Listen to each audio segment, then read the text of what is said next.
Naturally, the secretly and medley of the employees of the center attacked the behavior of pupils in the class, many of them alarmed for what had happened. The instructor of the club thought it is wrong to lie to the children, and also unnecessary, for many of the children seeking asylum had witnessed reportations and at last heard about the risk of them. Why did they have to lie? Why did they have to lie to the all of them when everybody of them had prepared for it, and especially for this Tamila? Why did they have to lie? The children are also often quick to get their knowledge about the decision from the other inhabitants. That was the case with Tamila's family too. The instructor of the club told me how she came to the school to collect the children for the club at the same time when Tamila left from there with the refugee instructors. They whispered, and Amal came to say, "We know. What do you know?" Her mother had seen that at night when Tamila's mother and father had been taken in handcuffs. The police came to get them. The club instructor didn't want to believe the story Amal was telling. Arriving to the center, however, her story was confirmed. As the children noticed the plain clothes police in attendance, the instructors didn't recognize them or the car they used, but children knew instantly who they were and what their presence meant to Tamila and her family. When the afternoon club ended, the children and their instructors noticed the suitcases that had been carried to the reception center courtyard. The inhabitants of the center watched the execution of the deportation from their balconies. It was a very nasty feeling. The suitcases were beside the police car, and the children were like in some theater show. They hung around the railings, and all the other people were watching. The deportations are disagreeable for no one, neither for the deported nor the ones witnessing it. Living in the company of policemen can bring out strong feelings of fear and shame in a child. Tamila burst into tears as she stepped into the police car. Amal tried to wave her goodbye from the balcony. Sadel told that Tamila would not have wanted to return to her home country.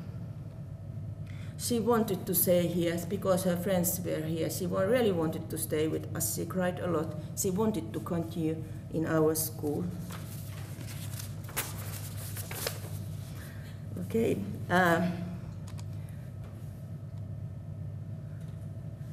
Tamila didn't have a chance to say goodbye to her friends or to the other inhabitants and the employees, for the final truth for confirmed only when she returned from school to the center. This brought up criticism among the employees, for according to them, a child should always be given time to go through the situation with friends, parents, but also alone by him or herself.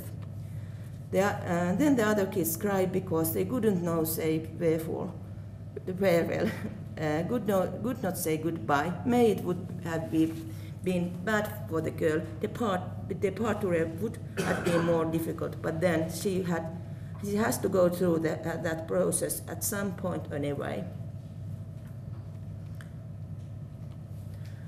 Sometimes the children seeking asylum want to keep in touch with the friends who had left. The mothers of Amara and Tamila, who had become friends during the time they both lived in the center, continued exchanging news after Tamila's family had been deported. Her mother calls, sometimes my mother calls too. We speak with Tamila. At first, the news from Tamila's home country were quite positive, but soon the mood of the message of the employees heard of change. It seems she has not been well there after all. She has become withdrawn. That's how she feels. From these messages, it can be deducted that the family of Tamila experiences the return of the home country as a negative thing. Ama's mother told me that the girl had stopped laughing, speaking, playing soon after they had returned there. According to the instruction of the afternoon club, the situation had degenerated because Tamila could not be continuous school in her home country, even if it had been promised. For many children seeing asylum, their return to the home country means the end of not only school but also the other services they have received in the country they sought asylum. Hasty and chaotic deportations may also lead the child becoming psychologically ill soon after the return. The club instructor told me one most stricken by Tamila's departure had been Habibat. Then we met again. Tamila was cried after. Habiba was still quite shaken. She just giggled and was quite weird. Saadet was again the one with the most sense. They will take good care of Tamila there. After a while she won't even remember us, or we won't remember her. Time will pass. She will get new friends. Saadet's prophecy didn't, however, come true according to the instructors. For even after some months, many of the children brought up their worry and grief for their departed friend. The club instructor told about 2 different occasions when the club had been reservation for sports center. This is the last dia. The first time in autumn, Habiba went to the rings with Tamila and they had fun. Now when it had turned spring, Habiba wanted to go to the rings again, but suddenly she held it and said, "I can't now, it was so much with Tamila." She started to cry. Tamila's departure affected a great deal.